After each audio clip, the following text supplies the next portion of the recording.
estamos aqui na convocatória da Real Fever a perspectivar o Mundial de 2018 na Rússia. Ao longo das próximas semanas traremos uma forma diferente de falar sobre futebol, uma abordagem mais positiva, construtiva e analítica. Connosco temos o Luís Cristóvão e o Luís Mateus. Bom dia a ambos. Bom dia. Muito entusiasmados para o Mundial? Claro, o Mundial marca sempre um bocado a história das nossas vidas. E acho que todos nós temos histórias associadas a determinados mundiais ou a determinados jogos dos mundiais, e é isso que se espera em mais um Mundial, apesar de já temos muitos anos disto, mas é isso que se espera sempre, é que haja um jogo ou uma situação que possa definir 2018 como um Mundial memorável. Qual foi o primeiro Mundial que te lembras, Luís? Lembro-me de uns papelinhos a cair a preto e branco, em 1978, em Odivelas, na casa do meu primo. E eu não sabia muito bem o que era aquilo. Achava que era um jogo de futebol, obviamente, não é? Eu sabia que era um jogo de futebol, mas não sabia concretamente o que era um campeonato do mundo, até que alguém me explicou. Portanto, com 4 anos não era difícil. Não me lembro de mais nada, só me lembro dos papelinhos a cair, para ser claro. Depois percebemos com os resumos que vimos e com as notícias que lemos e tudo o que fomos aprendendo ao longo das nossas vidas e das nossas profissões, porque isto também passa um bocadinho pelas nossas profissões. Fomos sabendo o que aconteceu em 78. Também me lembro vagamente de 82, do Brasil e Itália sobretudo. Mas o meu Mundial, o Mundial em que eu começo a levar a sério, que me faz descer as escadas a gritar que toda a gente, vocês viram aquilo, foi o Mundial de 86. O gol do Maradona fez-me literalmente... Olha, vocês viram aquilo? Estavam aqui a brincar, a jogar a bola com umas pedras e tal, mas aquilo foi uma coisa de caraças, não é? Foi uma coisa muito gira e, de facto, foi esse o Mundial que me prendeu. Lembro-me de várias coisas. Depois, o dia-a-dia também nos corrompe, ou seja, não sei o que é a memória, claro. Ou depois o que nós vamos acumulando com as coisas que vemos depois. Mas lembro-me perfeitamente dos jogos do Maradona, lembro-me dos remates em curva do Josimar do meio campo do Brasil, e lembro-me obviamente de tudo o que aconteceu até à final. Por parte da Argentina, que a partir desse momento eu era argentino e comecei a ser argentino e não deixei de ser argentino, já ser feliz ao mesmo tempo. Sim, Maradona mudou completamente a minha vida, porque comecei a gostar ainda mais de futebol, e esse é o Mundial que me marca mais, apesar de toda a gente, e sobretudo as pessoas mais velhas, falarem muito de 82, de quebra e do fim do romantismo com a eliminação do Brasil pela Itália no Sarriá. Para mim, 86 tem uns não sei qual especial. Qual é o momento que tens mais presente? Olha, eu 82 não me lembro de nada. 86, o momento que eu tenho mais presente de 86 é estar deitado no quarto, porque ia ter escola no dia a seguir, e Portugal estar a perder com Marrocos, e eu estar a ouvir a conversa do meu pai sobre o jogo. Portanto,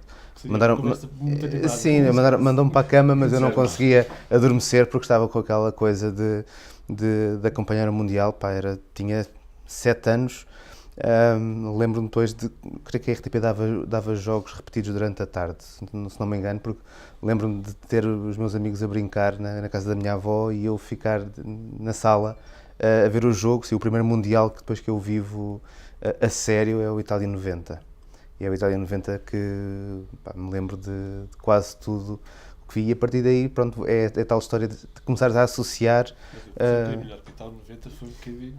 Não, para mim foi uma maravilha, quer dizer, foi assim o primeiro Mundial a sério, mas ainda por cima os horários também beneficiavam o vermos os jogos todos.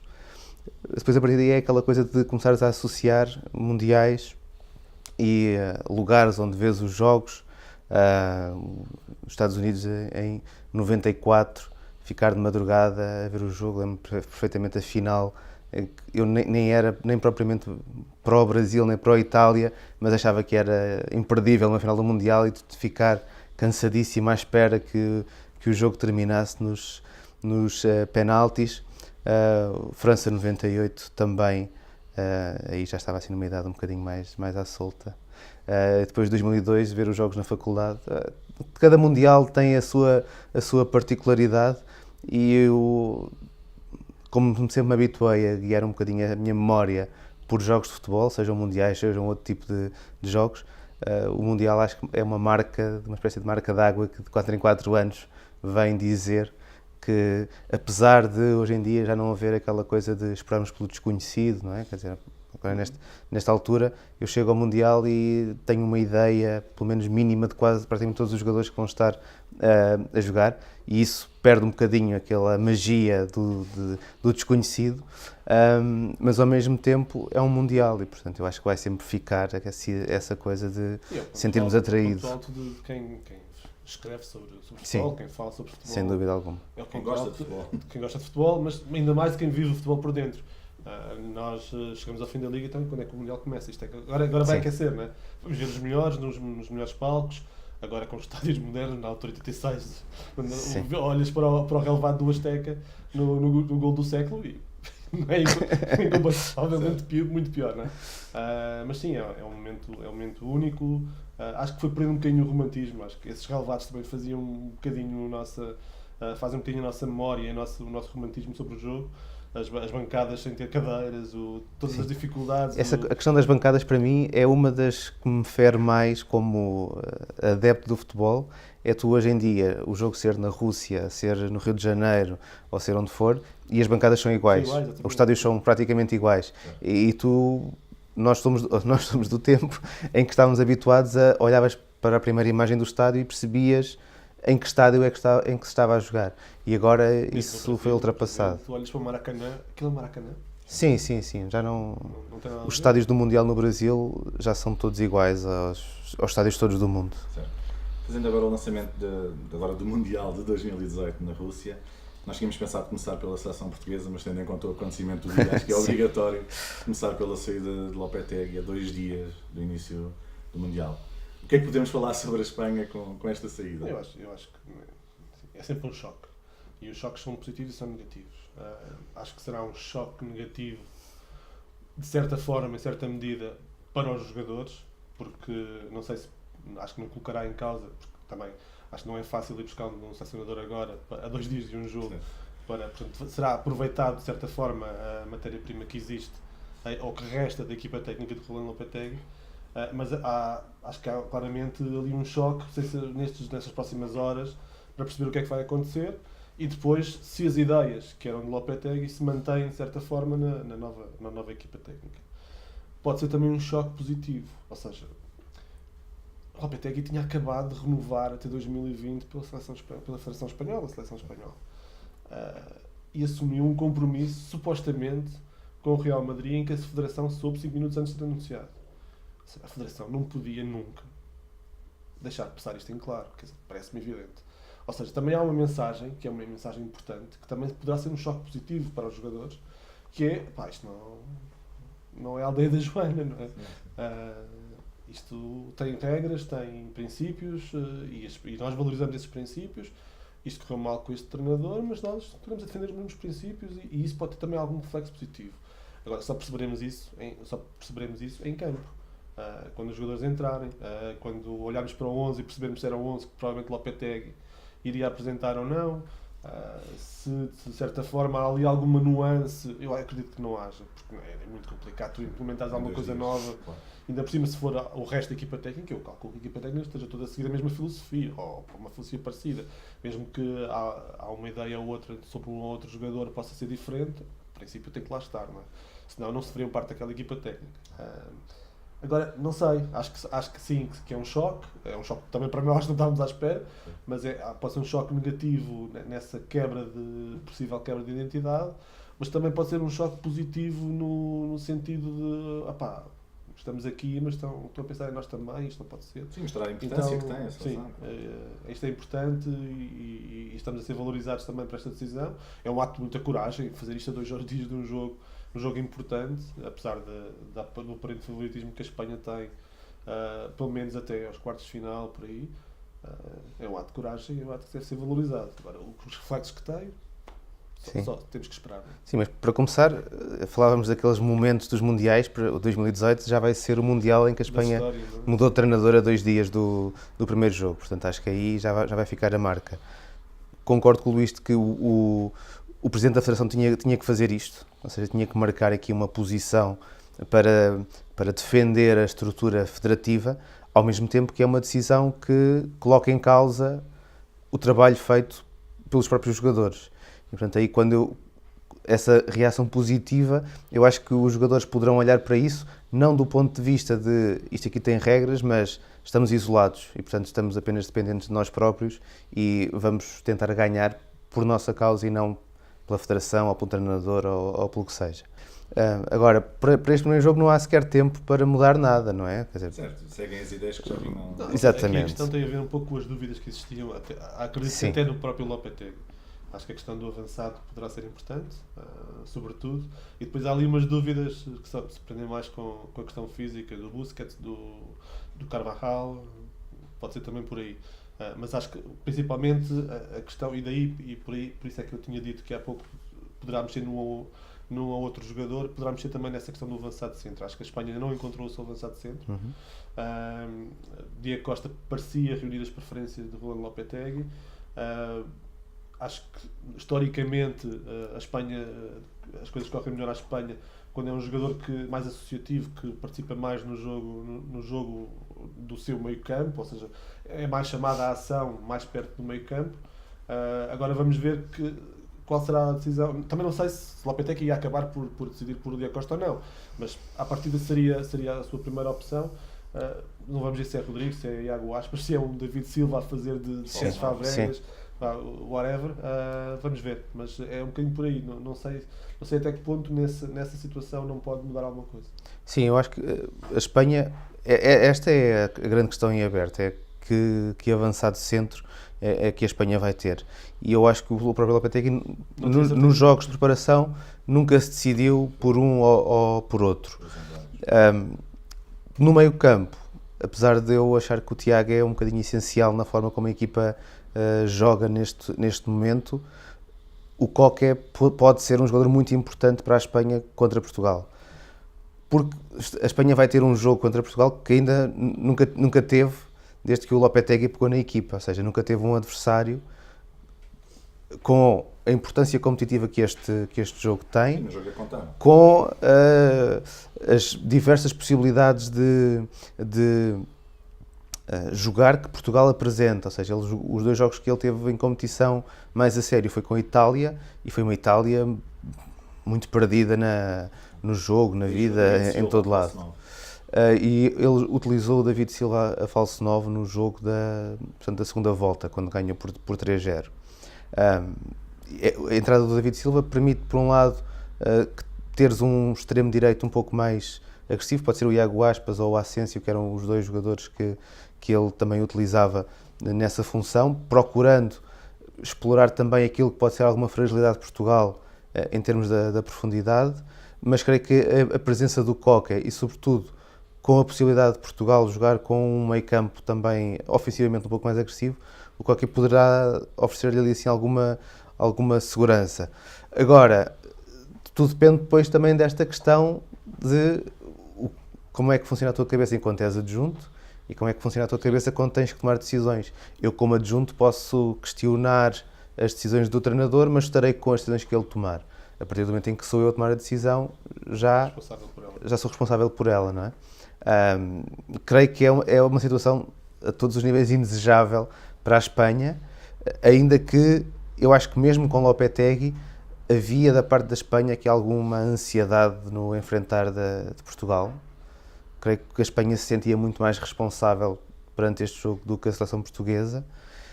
Eu creio que isto vem a acentuar um bocadinho essa ansiedade, não é? Com estes dados todos em volta do jogo. Espero, sobretudo, que para a equipa portuguesa isto não mude nada. Sim. Ou seja, que não haja nenhuma mudança nem de ideias do treinador, que estou mais ou menos seguro que não vai haver, mas que também da parte dos jogadores não se sintam, por causa desta situação, mais confiantes, porque é um Portugal também com alguma precaução que eu creio que servirá para ultrapassar a Espanha, apareça a Espanha como aparecer. Sim, o próprio crescimento da equipa acho que tem de se dar durante o jogo. Acho que é preciso perceber o que é que vem do lado de lá, porque o potencial da seleção espanhola continua a ser grande, apesar de se falar de alguma falta de profundidade neste grupo, eventualmente, em alguns setores e em algumas posições, talvez seja verdade. Mas acho que o ponto de partida tem que ser o mesmo, de facto. Acho que tens que olhar para este jogo e pensar que o que vem vamos olhar para este jogo e vamos tentar controlá-lo. Acho que é o primeiro objetivo da seleção portuguesa, é controlar o jogo, controlar as movimentações de Espanha, perceber se eles se sentem incomodados ou não. E eu disse isto há pouco tempo, não sei se já foi na TV, isso foi numa outra situação, em que não me importa ter bola, importa-me é saber o que fazer quando a tenho. Porque ter bola e barrar depois no muro, bater no muro, não faz sentido nenhum. Faz sentido é ter bola e para já ter o controle necessário para não cometer um erro logo na saída, é importante. Saber fugir um bocadinho àquela pressão, que já não é a mesma de há uns anos, quando o Barcelona estava no auge e a pressão da seleção refletia um pouco essa forma de jogar do Barcelona. Mas acho que é importante saber sair e depois saber atacar e causar ali alguns estragos. Mesmo que não seja oportunidades claras de golo, dar-lhes a sensação que estamos perto de lá chegar. De chegar à baliza ou chegar à área. Porque isso também vai influenciar a maneira como a própria seleção espanhola vai jogar. Viu-se neste jogo com a Tunísia, e tu podes dizer os espanhóis não meteram o pé porque era o último jogo, mas nunca ninguém quer jogar mal. E a verdade é que aquela Tunísia, a forma como saiu, provocou ali alguns estragos que foram adiando e foram criando dúvida aos espanhóis. E os espanhóis nunca conseguiram abafar o adversário e marcaram no fim, se tu fores ver o golo, aquilo é um acidente. Quer dizer, Busquets, fantástico, brilhante, o passe é brilhante. O Diego Costa embrulha-se ali, não perde a bola, mas em vez de ir para a baliza, dá ali, foge até da área de ação da baliza e depois passa atrasado e é o Iago Aspas que remata e o guarda-redes, pronto, coitado, correu também mal, passa-lhe por baixo do corpo e aquilo. Havia muitas fortes probabilidades daquilo não ser golo. E o jogo acabar empatado e estaria se calhar ainda mais a falar numa Espanha ainda mais em crise porque não marca golos. E foi a mesma Espanha que deu 6-1 à Argentina, atenção. Mas também isso diz muito da Argentina também. Mais sobre a Argentina do que sobre a Espanha. Não, acho que diz das duas equipas. Acho que o potencial está lá, a qualidade dos jogadores está lá, as ideias que vingaram no passado estão lá. Apesar de um bocadinho mais esbatidas também com outros jogadores, o facto de ter Xavi sim, faz muita diferença. Tens o Isco que de certa forma é um bocadinho daquilo, mas também é um bocadinho de Messi, né? Que anda para lá a furar e tentar fintar, salva devidas distâncias. Tens jogadores que desequilibram também mais no 1 para 1 e falta-te aquela questão que muitas vezes foi David Villa, foi Fernando Torres, falta-te um jogador que de facto dê mais um bocadinho de presença na área à seleção espanhola. Sim, eles nunca definiram bem o seu avançado. Terem chamado David Villa foi muito surpreendente também, porque foi ir recuperar um jogador assim do passado para ir fazer um jogo. Agora, olhando do ponto de vista português para esta equipa espanhola, é fundamental é que tu nunca permitas que os espanhóis tenham conforto na posse de bola. E eu creio que os sinais que Portugal dá com o 11 utilizado frente à Argélia, que eu acho que é, nestes anos do Fernando Santos, parece-me ser a primeira vez que o Fernando Santos encontra um 11 que dá para o sol e para a chuva, ou seja, dá para seres uma equipa com bola e dá para ser uma equipa sem bola. Se for um 11, pelo menos com aquelas ideias, eu acho que está montada a estratégia do Fernando Santos para este jogo, que é perturbar a Espanha na sua posse de bola e ter sempre muitas ameaças presentes para conseguir criar perigo quando a recupera. E creio que a chave do jogo para Portugal vai estar muito aí, no momento em que consegue recuperar a bola e a forma como vai colocá-la em zonas em que a Espanha se sinta fragilizada. Achas então que o teste da Argélia serviu um pouco para isso? Acho que sim. Até porque eu acho que já não serviu para nada. Não, a questão não é o que a Argélia fez, é que não tem aquele jogo. Eu acho é que tu não podes ser a Argélia do jogo com a Espanha, ou seja, tens que sair, tens que chegar claro lá que para causar problemas. A Argélia não nos provocou problemas nenhums. Não, quando eu digo o teste da Argélia é a forma como Portugal se posicionou no jogo. Não testa a saída, acho que não testa a saída porque eles não sabem. Sim, mas ainda assim é bastante mais confortável pensares que tu para a saída de bola tens o William e o Moutinho e que tens o Bernardo Silva e o Bruno Fernandes com alguma mobilidade. Eu acho que vais ter, assim, se não tiveres o Bruno Fernandes, provavelmente vais ter o João Mário.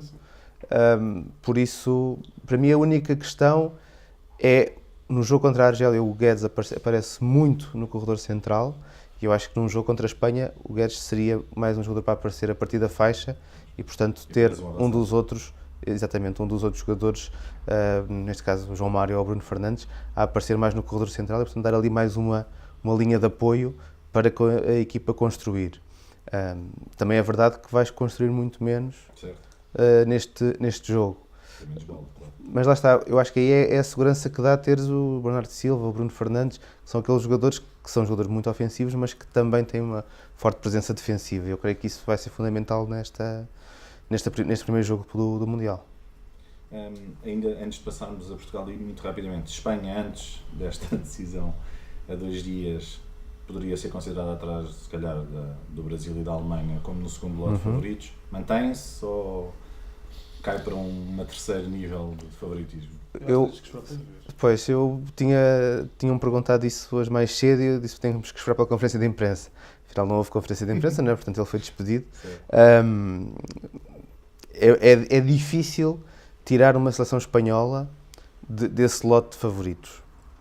E esse lote de favoritos, acho que tirando o Brasil, a Alemanha, a França e a Espanha, todas elas tinham algumas fragilidades que o Mundial iria ou comprovar que existiam ou mostrar que podiam ser ultrapassadas.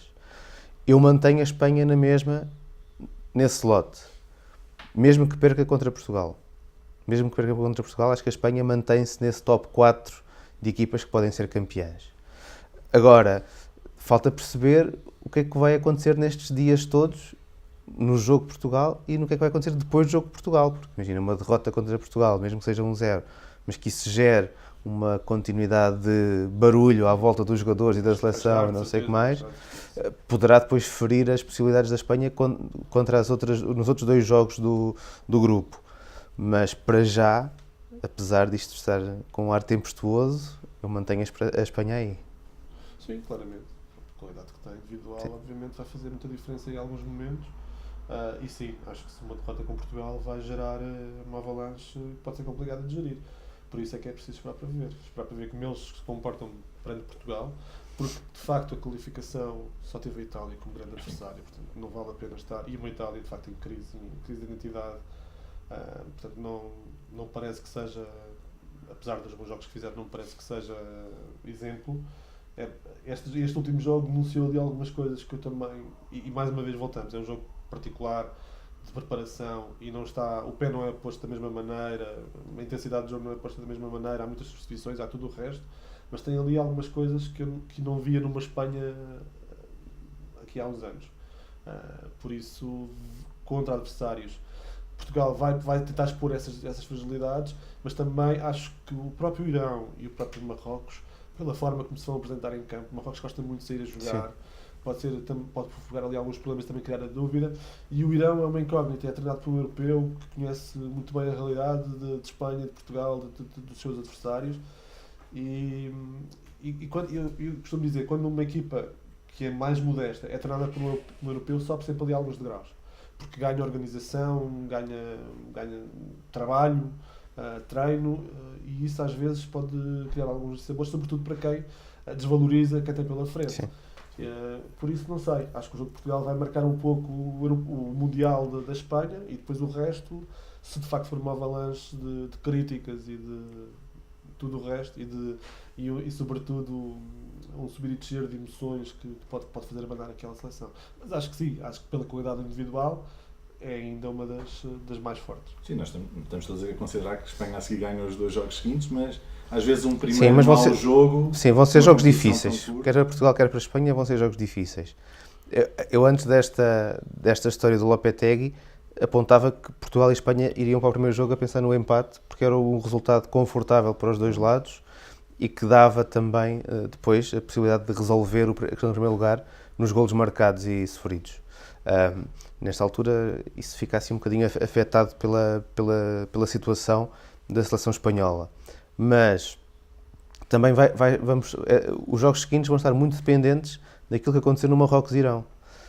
Entre Marrocos e Irão, sim, acho que há a convicção de que só vencendo a primeira jornada é que podem ter hipótese de depois de lutar pelo apuramento seguinte. Desse jogo. Exatamente, com esses 3 pontos. Marrocos é uma equipa que ofensivamente é mais interessante, mais rica pelas individualidades que tem. O Irão é uma equipa muito mais organizada defensivamente. Não vai ter o seu médio defensivo titular neste primeiro jogo, vai fazer falta à organização do Carlos Queiroz. Agora, também temos ideia do que é que o Irão jogou há 4 anos atrás, já com o Queiroz no Mundial, e foi uma equipa muito difícil de ultrapassar. Se calhar agora, se virmos os jogos deste ano, parece uma equipa não tão agressiva em termos defensivos, mas os jogos amigáveis também às vezes dão-nos ideias erradas da forma como as equipas jogam. Lá está, juntando a parte competitiva e o palco do Mundial, o Irão vai com certeza criar muitas dificuldades. Uma equipa, neste caso a espanhola, que saia desta primeira jornada ainda mais fragilizada por todas estas situações, sabemos que perante uma parede as coisas... Se o gol não surge cedo, o gol não surge... vai caindo ainda mais dúvida, Sim. depois vai obrigar a mexer, vais abdicar da tua filosofia de há anos e anos, vais ter a optar por um plano completamente diferente. Ou seja, tu olhas para esta Espanha e é muito focada no centro do terreno, não é? Mesmo os extremos é para entrar pelo meio. Depois o que te dá a largura são sobretudo os laterais, que são muito ofensivos. O caso do Carvajal, que tem em dúvida, mesmo o Odriozola, é um jogador que sobe bastante. E tens o Jordi Alba, que já conhecemos há muitos anos do Barcelona e da seleção espanhola, e é um velocista e anda por ali a fazer piscinas, como nós costumamos dizer. Mas depois vimos com esta Tunísia, vimos um plano B, em que depois o Lopetegui ainda tentou dar largura ali com a Asensio e com o Lucas Vázquez, mas mantendo mais ou menos o mesmo esquema. E depois foi loucura total, foi com 3 defesas, entrou o Nacho para central esquerdo e ficou o Piqué e Sérgio Ramos com 3 defesas. Depois já não me lembro muito bem quem eram, acho que era o Coque e o Iniesta e mais um, não sei se era o Busquets ou se era outro jogador, e depois 4 lá para a frente, com largura e com 2 no meio. Ou seja, quanto mais tempo adiares o teu primeiro gol, depende do primeiro jogo, né? Mas quanto mais tempo adiares o teu primeiro gol frente a esses adversários, mais difícil, em teoria, se torna. Sim, mas eu acho que é esta questão da identidade que fica mais em causa com a saída de Lopetegui. A partir de agora vais ficar um bocadinho com a sensação de que vai valer tudo. E, portanto, ou consegues resolver rapidamente os problemas que encontras nos jogos, ou então vai haver a tentação, seja que treinador for, e será pior ainda se vier um treinador de fora do grupo. Sim. Para pegar na equipa. E eu acho difícil. Mesmo este 3-3-4 não vais fazer contra a Alemanha. Sim. Fazes contra o Marrocos. Claro que sim. Claro que ou sim. resulta que o teu plano A, ou não resulta, não vais fazer isto. Né?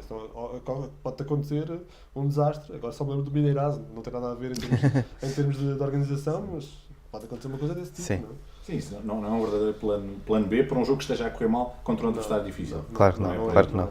Então, sobre a seleção portuguesa, depois do título europeu e de um apuramento que parecia complicado, o que é que se pode esperar desta seleção? Primeiro, ser campeão europeu não vale nada.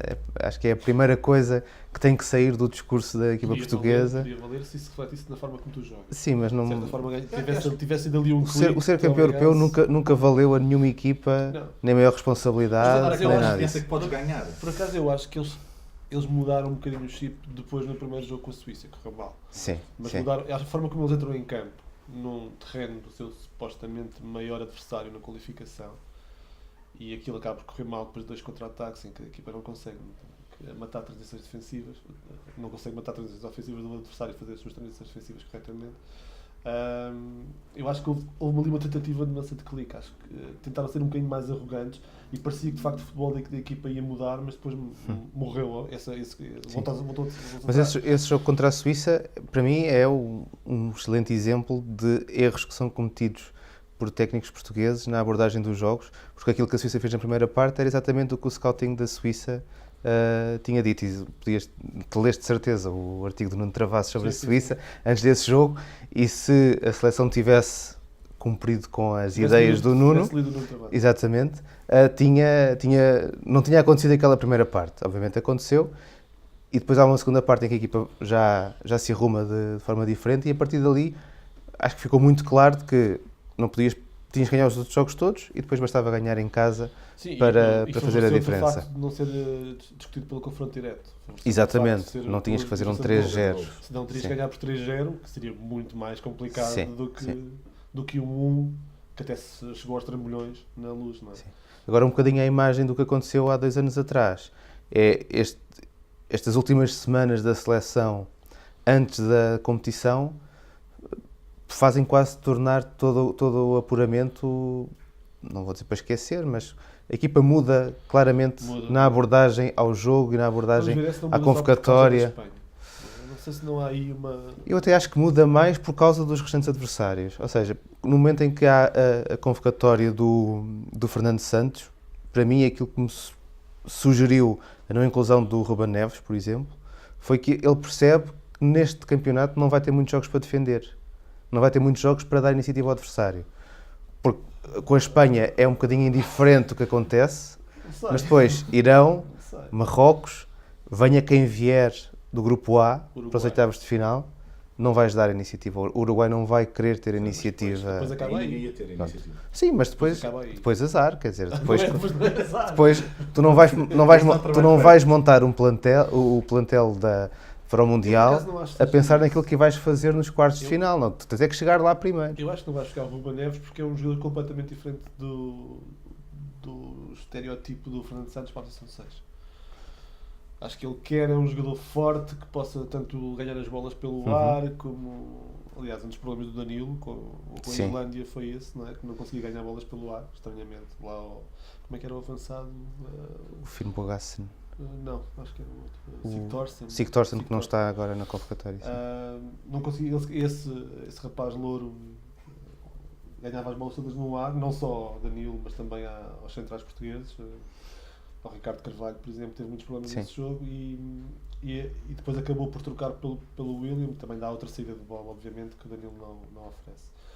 E é esse o estereotipo de jogador, de número 6, um trinco mais possante, capaz de ganhar fisicamente duelos, mas também tem alguma saída de bola.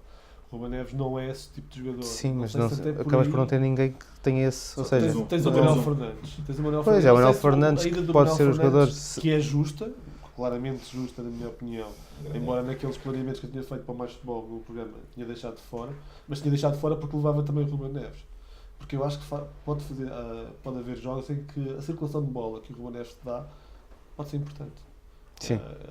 Que é um bocadinho diferente da circulação de bola que o William te dá.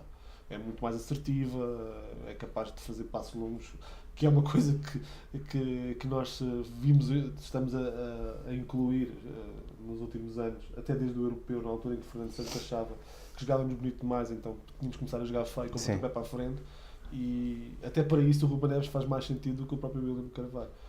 E marcámos agora um golo com a Argélia, que é um lançamento do William, por acaso foi bem, nessa jogada correu-lhe bem, que passa para a cabeça do Bernardo Silva na área e o Bernardo Silva assiste o Gonçalo Guedes a chegar. Nada faz sentido nisto, quer dizer, não é a nossa gênese este tipo de futebol, mas tem sido incluído ao longo dos últimos meses desde o europeu. Mas por isso é que eu acho que até para isso, para esses momentos, o Ruben fazia sentido. Agora, não me parece que faça parte daquele tipo de 6 que o Fernando Santos quer.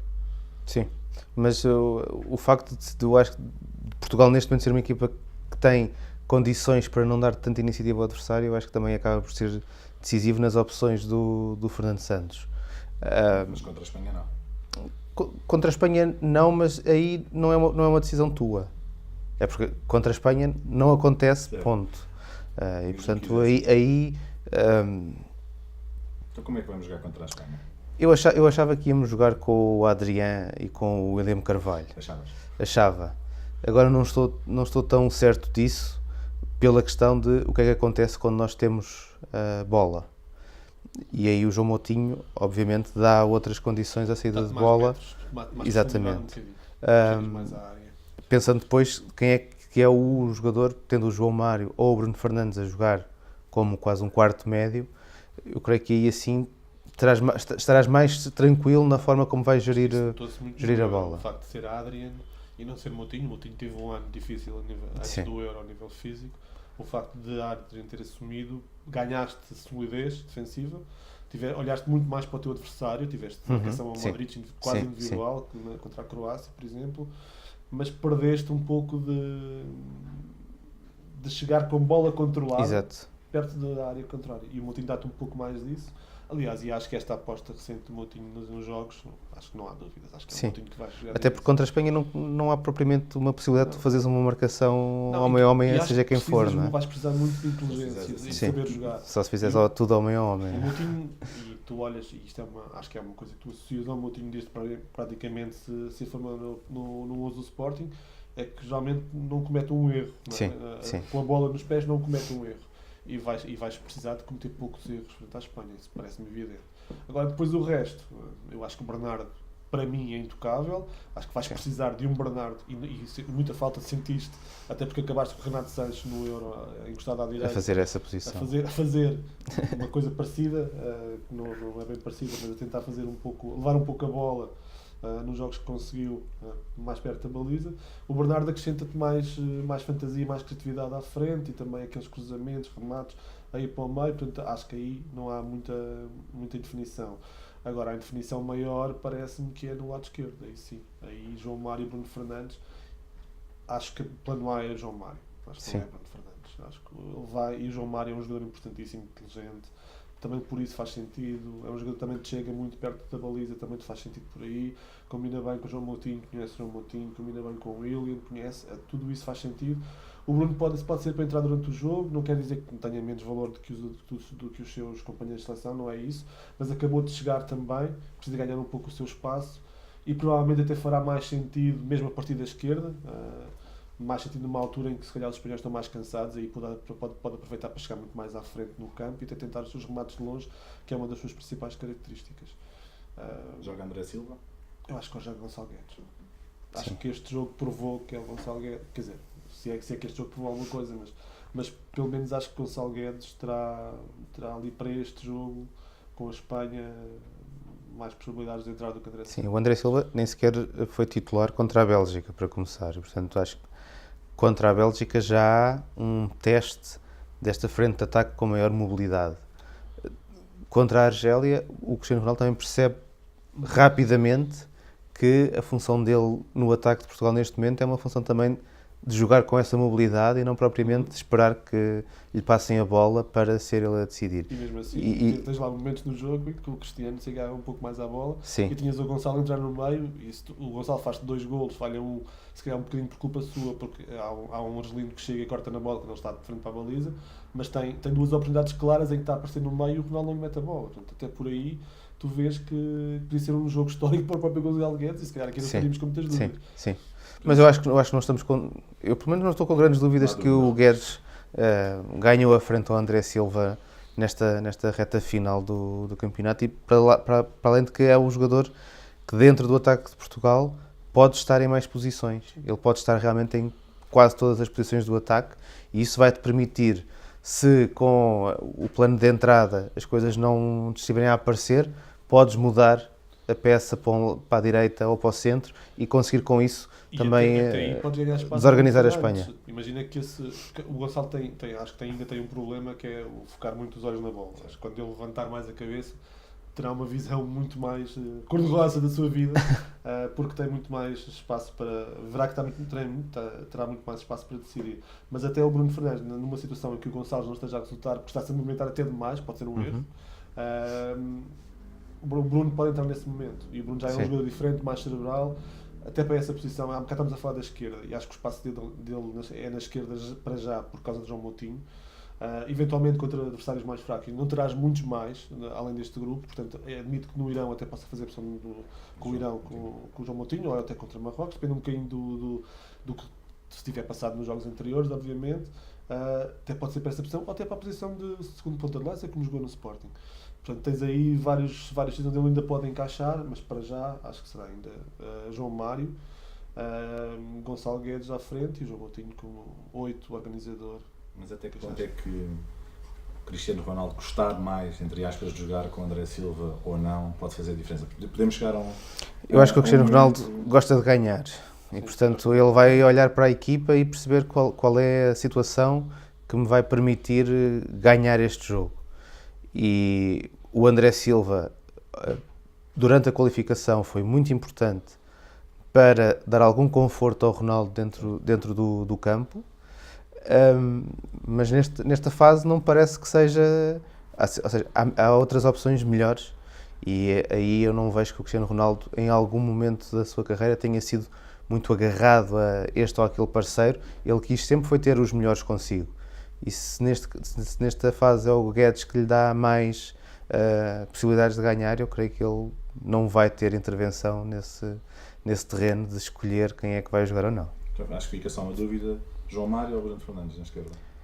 João Mário, até porque dá mais segurança com bola e vamos ter que muitas vezes fazer espaços curtos e, portanto, o João Mário é um jogador que vai ser preferido para entrar no 11. Uma construção mais apoiada, parece. Só uma novidade, acho que é Fernando Hierro que assume o lugar de selecionador.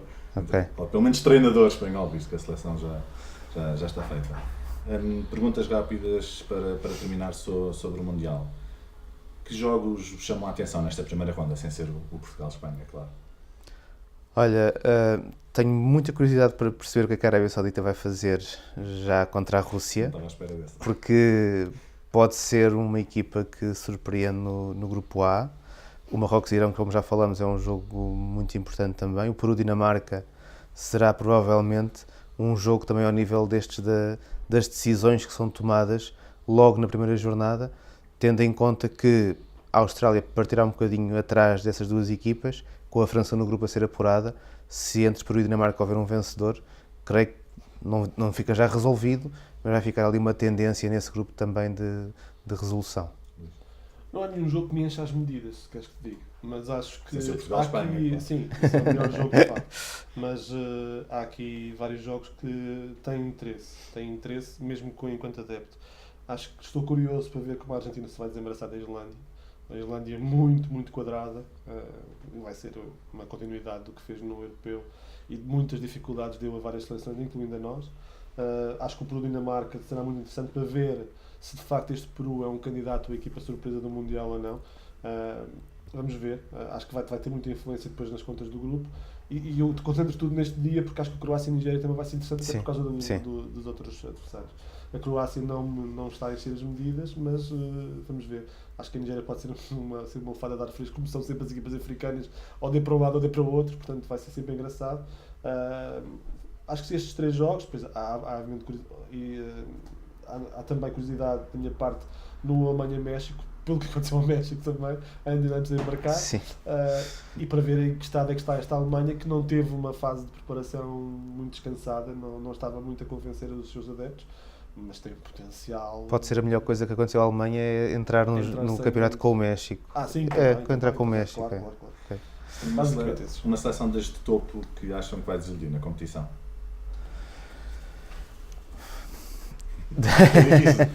Tem de ser deste topo. Não, das primeiras 4 eu acho difícil haver propriamente uma desilusão, a não ser a Espanha agora com esta situação.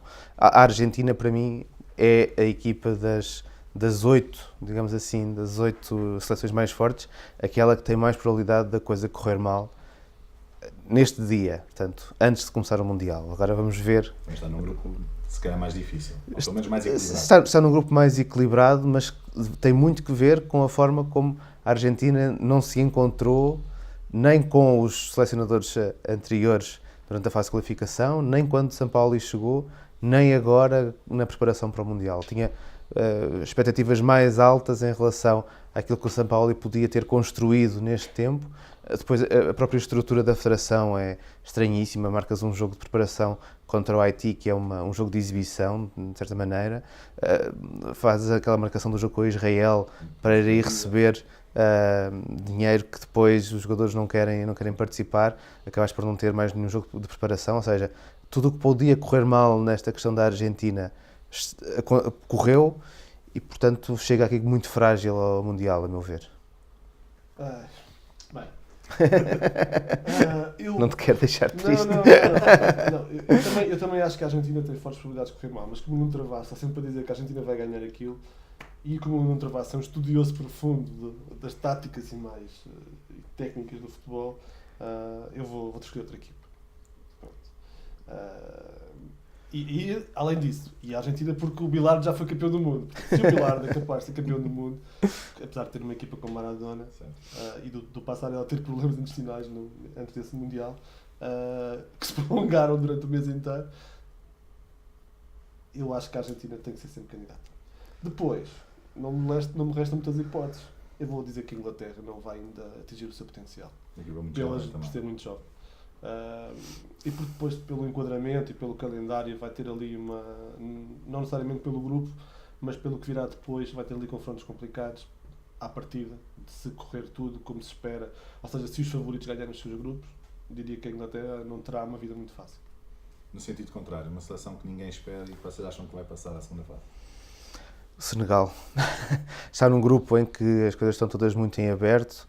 A mim, pessoalmente, parece-me que a Colômbia é uma equipa relativamente sólida. Não tenho grande confiança na Polónia, mas tenho confiança e gostava de ver o Senegal também acho que tem um bocado a ver com esse lado emocional. Gostava de ver o Senegal a surpreender, entre aspas, sendo apurado, e depois, seja contra uma Bélgica ou contra a Inglaterra, ser uma equipa que cria dificuldades a quem quiser chegar aos quartos de final. Argentina. Porque ninguém espera que a Argentina chegue. Não, acho que o Peru pode surpreender. Vamos ver.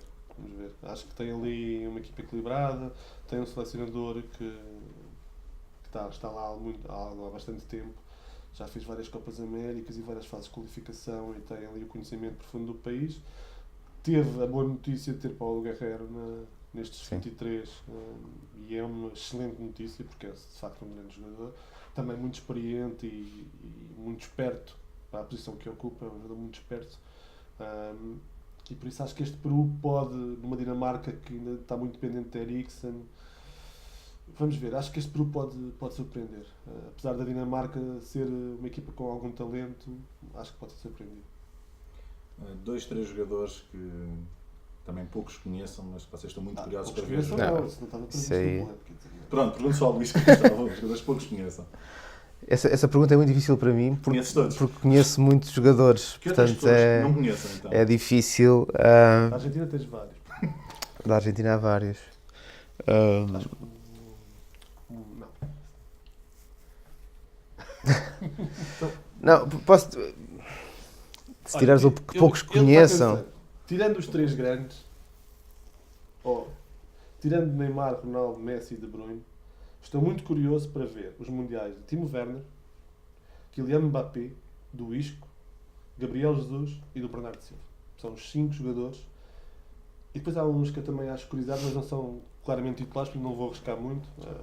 Acho que o Milinkovic-Savic é um jogador com sim, mas vai ser titular. Achas que vai? Acho que vai. Jogou agora o último jogo ao lado do Matic, mas sim. antes tinha sido o Grujic a jogar. Sim, mas depois da mudança do selecionador passou a ser um jogador que vai jogar. Sim. E o Goretzka, acho que o Goretzka é um jogador fabuloso e não entra nesta Alemanha porque há Kroos, há Khedira, há Müller, há Ozil, mas gostava de vê-lo no outro.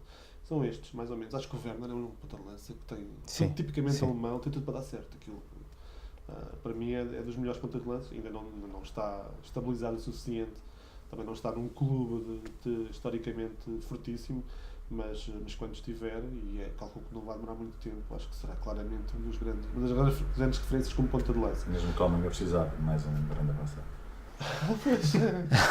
Sim, a Alemanha de facto não tem tido historicamente grandes avançados. Desde o Rummenigge que isso não acontece. O Mbappé tem um potencial enorme, um jogador fabuloso. A mim faz lembrar muito o Ronaldo, um fenómeno. Há quem diga que faz lembrar o Henry. Acho que tem coisas dos dois. Vamos ver. Acho que também por aí a França temos que ir com pinças. A França podemos cruzar com ela, atenção, certo. Uma vez. Mas esta França tem ali coisas para chegar perto também. Chegar perto, não sei se para ganhar já, mas tem muita qualidade e vamos ver se não é este ano já.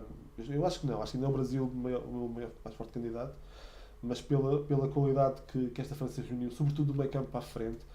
Podemos falar de Pogba, de Matuidi, do Dembélé, do Mbappé, do Griezmann. Alguns desses não vão ser titulares. Depende, se tirares o Giroud que não serve para nada, sim, não é? Se jogarem só ali Mbappé 9, Griezmann ali a correr e mais o Dembélé, cabem os 3. O problema é o Giroud, mas isso também se resolve. É o mais fácil de resolver. O Isco, porque na Espanha está numa forma fenomenal e acho que é um jogador com uma qualidade fantástica. Esperemos que contra nós funcione mal e também que isto não faça sentido nenhum. Sim. Que o Isco se arrume já rapidamente, até porque será um adversário com que não podemos mais nos preocupar. O Gabriel Jesus também na seleção tem registros fantásticos. Vamos ver se prolonga isso quando os adversários também dispararem em termos de qualidade. Vai ser titular? Eu acho que sim, pode ser titular. Sim. Acho que não será sem dúvida alguma. Gabriel Jesus. Que para mim o Gabriel Jesus é o jogador que, se o Brasil for campeão, vai ser o jogador do campeonato. Vai ser o melhor marcador e vai ser o jogador do campeonato. Vai ser o... Sim, não acredito no Neymar neste Mundial. Pronto, fica aí gravado. Mas não acredito que ele vá ser esse jogador. Teve este tempo todo para pensar. Sim, essa era a que eu trazia já no bolso. Falta com o Bernardo Silva. Acho que o Bernardo não tem qualidade para levar neste Mundial. Que será a grande referência da seleção pós-Ronaldo. Acho que já o podia ser. Se tivesse um bocadinho mais daquela arrogância que nós de vez em quando falamos, de assumir o jogo e partir por cima do adversário, se já tivesse essa arrogância, acredito que possa ganhar, embora seja uma questão mais de personalidade, da pessoa que ele é e da pessoa que ele é também fora de campo. Acho que quando a ganhar, acho que ele pode ser tudo para ser a futura referência da seleção e esperemos que este Mundial já o confirme de certa maneira. Sim. A minha lista dos jogadores, então, menos conhecidos, quer dizer, para mim há um que não era esperado, se calhar, que fosse titular e que creio que vai ser, que é o Pavard, o francês, que vai jogar a lateral direito e que eu creio que vai ser um jogador que vai ter aqui o seu primeiro grande palco, porque ele jogava na Bundesliga, mas não teve tanta visibilidade quanto a sua grande época fez por merecer. Há um outro jogador que eu também tenho algumas dúvidas que possa ser titular, mas tenho grandes esperanças que seja, que é o El Kaabi, que é o ponta de lança de Marrocos, que apareceu no plano internacional só no início do ano, na taça africana, portanto, na CHAN. Para mim é o ponta de lança que Marrocos tem na sua convocatória e para o jogo contra o Irão pode ser fundamental para que Marrocos consiga essa vitória. Depois acho que é um jogador, obviamente tem sido muito falado, que é o Golovin na Rússia. Se a Rússia quiser ter algum tipo de visibilidade neste Mundial, vai precisar que o Golovin faça uma boa exibição. O Cueva no Peru, talvez seja dos jogadores menos conhecidos na Europa, mas é um jogador que na seleção do Peru é sempre fundamental. Acho que é mais ou menos por aqui, para não estar a falar de mais gente. Muito bem, obrigado. Deixa-me só dizer uma coisinha rápida. Luís ainda quer falar sobre a Argentina outra vez. Não. Quero só dizer que este tweet de Nuno Travassos é delicioso. Que diz que o Hierro é o nosso selecionador de Espanha, mas o treinador é o Iniesta. Sim. Desde que não seja jogador, ele pode ficar na linha lateral a treinar. Agradecemos todos. Obrigado a ambos. Para a semana voltaremos com o rescaldo do Portugal-Espanha e a fazer o lançamento dos próximos jogos da seleção. Obrigado.